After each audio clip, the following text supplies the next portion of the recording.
minus half g x by u cos theta whole square.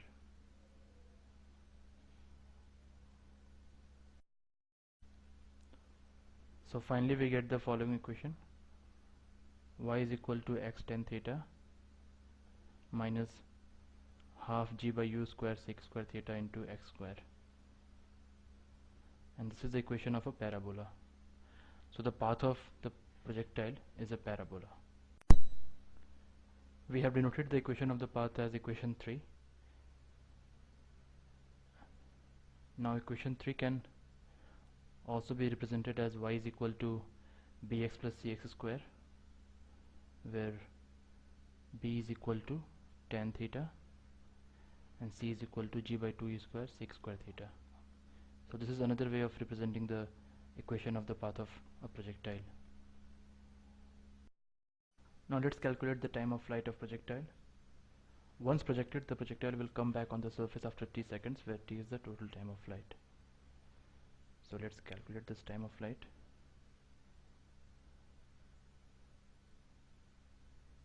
As you can see from here, after time t, which is time of flight, the projectile is once again on the ground.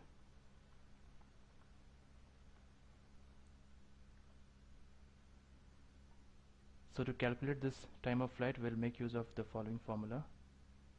We know that the displacement along y direction, that is along vertical direction, is given as ut sine theta minus half gt square.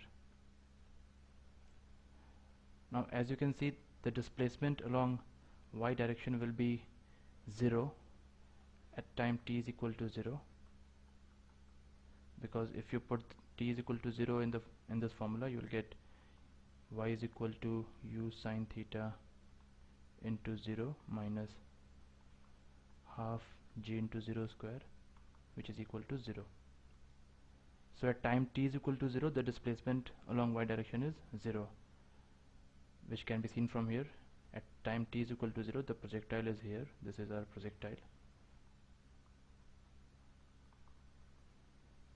At t is equal to 0. Also y will be 0 once again when the projectile touches the ground. So if you put y is equal to 0 in this equation, we'll get 0 is equal to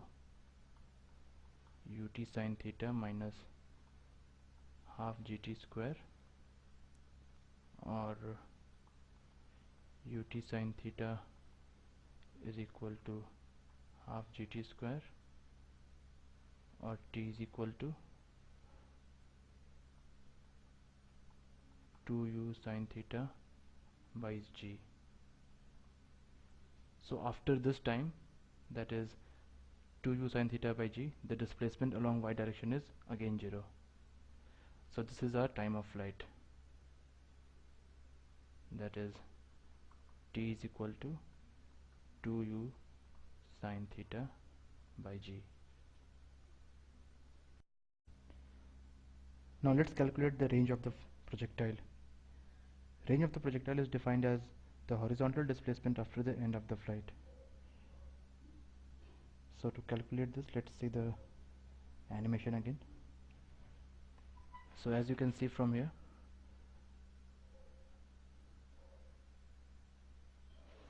let's say that projectile starts at point P, which is the origin, and after the end of the flight, it is at point Q.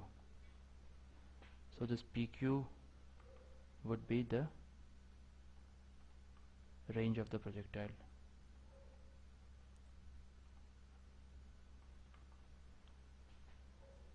So in order to calculate the range of the projectile, we need to find out the horizontal displacement in time t. So to find that displacement, that is x, we need the velocity in horizontal direction, which is u cos theta, and the time of flight, which is 2u sine theta by g. So the range will be 2u square sine theta cos theta by g. Now 2 sine theta cos theta is equal to sine 2 theta, so we have range is equal to u square sine 2 theta by g. So this is the horizontal displacement of the projectile at the end of the flight. Now let's calculate the maximum height of the projectile while in motion. The maximum height of the projectile occurs at time t is equal to capital T by 2, where capital T is time of flight. Now let's see this graphically. So as we know, the path of the projectile is a parabola, and the maximum height occurs at this point, which is symmetrically located. The parabola is symmetrical about this line, and this is the maximum height, which we'll denote by capital H. So from the symmetry of the figure, it is clear that the maximum height will occur at time t is equal to capital T by 2, where capital T is total time of flight.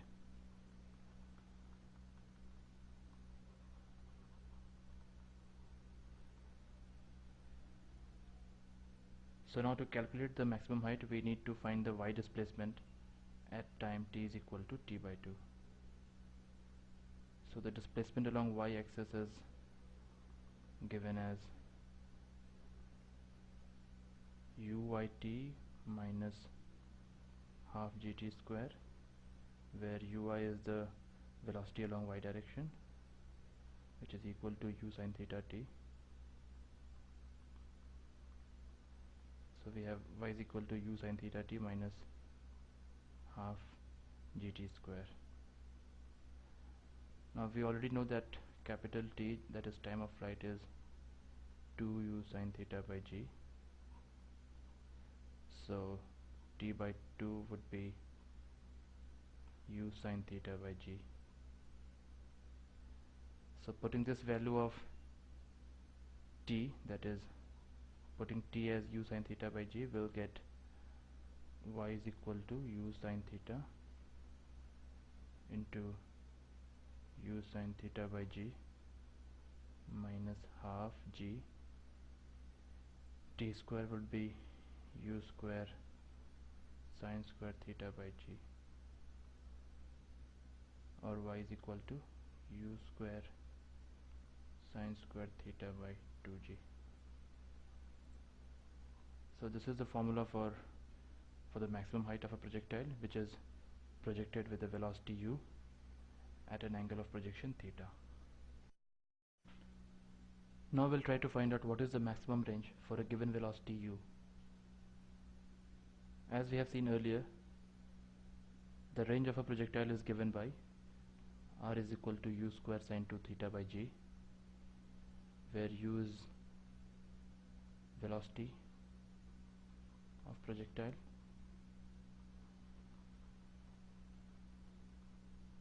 and theta is angle of projection.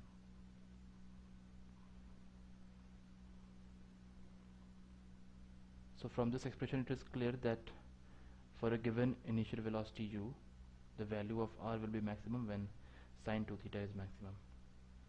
As we know that the maximum value of sine 2 theta is 1, so when this occurs, the maximum range will be given as u square sine 2 theta by g, where when we put the value of sine 2 theta as 1, we'll get maximum range r max as u square by g. Also, when sine 2 theta is 1, it means that 2 theta is 90 degree, so theta would be 45 degree. So for any given initial velocity u, r will be maximum when the angle of projection theta is 45 degree. Now we will see what is the maximum height that a projectile can attain while in motion. As we have already seen, the expression for maximum height was h is equal to u square sine square theta by 2g. Now for a given initial velocity u, h will be maximum when sine square theta is 1 or theta is equal to 90 degree. So the value of h max would be u square by 2g. Now since here the theta is 90 degrees, so the path of the projectile